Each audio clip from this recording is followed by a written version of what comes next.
सोडवायचं म्हटलं तर आपल्यावर बऱ्याच टीका टिप्पणी झाल्या। आपण पर्यायी रस्ता म्हणून आपण 2 भुयारी मार्गांना तयार केले।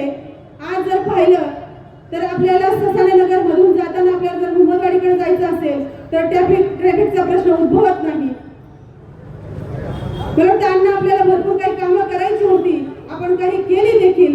आणि एक जर आवर्जून उदाहरण जर सांगायचं असेल तर ज्यावेळेस 2019 ची निवडणुकीचं बिगुल वाजलं आणि आचारसंहिता लागण्याच्या अगोदरांना आपण तुकाई टेकडीच्या खाणीमध्ये आपण एक क्रीडा संकुल करण्याचा एक मानस घेतला होता आणि तिथे आपलं अन्न भूमिपूजन देखील झालं।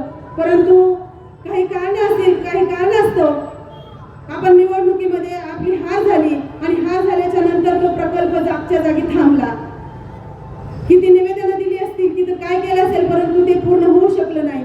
म्हणून मला मैत्रिणींनो, आज सर्वसमोर माझ्या महिला भगिनी सर्व बंधुवर्ग असेल, मला एवढंच सांगायचंय, जर सत्ता नसेल तर आपल्याला काम करता येत नाही। म्हणून आपल्याला आता पुणे महानगरपालिकेमध्ये राज्यात सत्ता आहे, केंद्रात सत्ता आहे, म्हणून आपल्याला पुणे महानगरपालिकेमधील देखील सत्ता आणायची आहे आणि अण्णांच्या माध्यमातून आपल्याला ते क्रीडा संकुल जे आपलं अपूर्ण स्वप्न आहे ते पूर्ण करायचं आहे।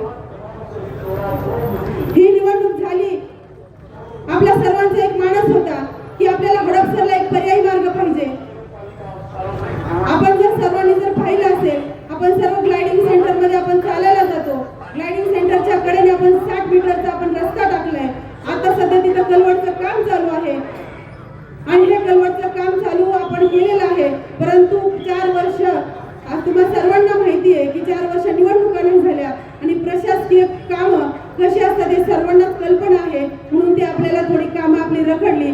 परंतु मला आवर्जून सांगावंसं वाटतंय की ज्या वेळेस आपण ही पुणे महानगरपालिकेमध्ये ही सार्वत्रिक निवडणूक होईल, 15 तारखेला मतदान होईल आणि ज्यावेळेस भारतीय जनता पार्टीची सत्ता येईल त्यावेळेस नक्कीच अण्णांच्या माध्यमातून आणि आपल्या माध्यमातून तो आपल्याला मार्ग खुला होईल।